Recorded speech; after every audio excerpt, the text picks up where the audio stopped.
Salut, c'est Yas. Donc, si tu es un entrepreneur ou un futur entrepreneur et que tu comptes te lancer très bientôt, je te fais en ce moment une série de vidéos avantages, inconvénients sur tous les différents business models auxquels tu pourrais te lancer pour que tu puisses en fait te faire une idée sur lequel du coup tu te verrais bien te lancer en fonction des avantages et des inconvénients. Du coup, pour que tu puisses à peu près te voir à quoi t'attendre si tu te lances dans tel ou tel business. Du coup, je t'invite à regarder la playlist qui est déjà avec pas mal du coup de vidéos et à t'abonner du coup sur la chaîne pour ne pas louper les suivantes. Du coup aujourd'hui on va parler tous les deux du coaching en fait, d'être consultant, du métier d'être consultant sur internet. Il y a énormément d'avantages, il y a des inconvénients et on commence de suite avec les avantages. La plupart des gens en fait qui se lancent dans le coaching, quand je dis coaching et consultant c'est exactement la même chose, on va réunir pour simplifier cela. Ceux qui se lancent dans ce genre de business en ligne, parce que tu peux faire très bien cela de chez toi, depuis ton ordi, que ce soit dans ton canapé ou autre, juste un appel audio ou un appel vidéo depuis ton ordinateur, donc c'est un gros avantage déjà pour toi. Et surtout que ça parle en fait aux gens qui ont des connaissances, qui veulent du coup monétiser leur savoir-faire, leurs connaissances, etc. Leur expertise du coup. Et ça peut être très important si toi aussi tu as des connaissances dans tel ou tel sujet, que tu as des connaissances, que tu as eu une expérience de vie qui peut t'amener à vouloir faire du coaching, être consultant pour certaines entreprises ou juste certaines personnes tout simplement qui ont des problèmes et qui voudraient avoir des conseils de quelqu'un qui a réussi à résoudre ce problème. Du coup, c'est un gros avantage, c'est que tu pourras faire cela de chez toi et à n'importe quelle heure. C'est toi qui fixeras les rendez-vous, combien de temps aussi, si tu fais ça une demi-heure, une heure, 2 heures, ça dépendra de toi. Et surtout, de combien de temps, si tu fais ça qu'une fois en one shot une heure, ou si tu fais ça une heure par semaine pour voir l'avancée et la situation de ton client, tu fais cela comme tu en as envie et en sachant que un des gros avantages, c'est que tu fixes ton propre prix. Du coup, si tu arrives à mettre une autre valeur perçue, du coup, tu peux mettre totalement le prix que tu souhaites en fonction de l'heure. Je sais qu'il y a certaines personnes qui font du coaching 50, 100 euros de l'heure, mais il y a certaines personnes, comme certains e-commerçants qui ont d'énormes résultats, qui font du coaching jusqu'à 1500 euros de l'heure. Et en sachant qu'ils ont quand même des clients. Donc voilà, si tu as une expertise, une bonne expérience dans un certain domaine, et plus tu seras niché, plus la demande pourra être importante, et tu pourras du coup trouver des clients plus facilement surtout, mais du coup que tu peux réellement mettre le prix que tu veux et ça peut être du coup euh,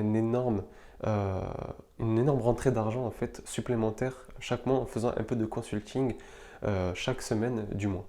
On attaque du coup les inconvénients pour ceux qui veulent se lancer dans le coaching ou être consultant. Le problème, c'est que, comme je te l'ai dit avant, si tu es niché, etc., et que tu as une expertise, mais que tu as aussi une vitrine, c'est-à-dire un compte Instagram où tu montres ce que tu fais, ou une chaîne YouTube, peu importe, tu as une sorte de vitrine, tes prospects, trouver des clients sera assez simple ou beaucoup plus simple, vu que ceux qui te suivent pour une certaine chose.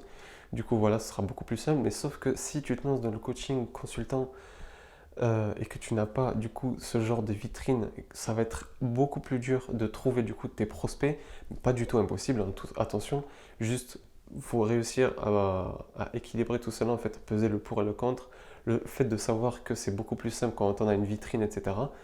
Comme les gros e-commerçants qui font du coaching à 1500, 2000 euros de l'heure, eux ont déjà une sorte de base de communauté qui la suivent déjà pour ce qu'ils font dans le e-commerce, mais ça risque d'être assez dur, du coup, voir quelle méthode tu pourrais mettre en place, mais ça, trouver des prospects, c'est le problème de tout le monde, donc c'est un inconvénient à noter, mais c'est pas un inconvénient non plus insurmontable.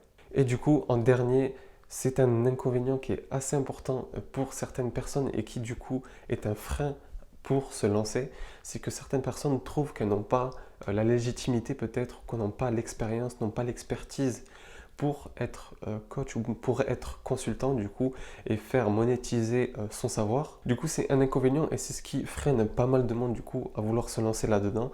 Mais je te donnerai du coup un énorme conseil, c'est qu'il faut que tu fasses une rétrospective de ce que tu as fait, de ce que tu sais, de ce que tu as vécu, en sachant qu'est-ce que tu as réussi dans la vie, imaginons que tu es quelqu'un qui fumait énormément et du coup maintenant tu as réussi à arrêter, tu peux du coup monétiser cela en proposant des coachings, c'est-à-dire en suivant des gens qui veulent absolument arrêter de fumer.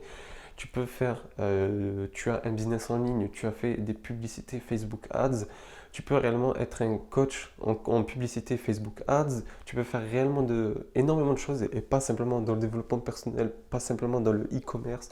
Ça peut être dans toutes les catégories, c'est illimité. Donc renseigne-toi bien, pose-toi sur une feuille et pose-toi les questions, qu'est-ce que j'ai réussi ou qu'est-ce que j'ai réussi à changer d'important, et tu trouveras du coup des thèmes, des sujets dans quoi tu pourrais du coup être consultant et apporter ton aide aux autres. Du coup voilà pour les avantages et inconvénients d'être coach ou consultant en ligne. J'espère que la vidéo en tout cas t'aura plu. N'hésite pas à me lâcher ton retour en commentaire et à t'abonner à la chaîne YouTube pour ne pas louper toutes les prochaines vidéos qui t'apporteront beaucoup de valeur, je l'espère. En tout cas, j'espère que la vidéo t'aura plu. On se retrouve pour la prochaine. Ciao!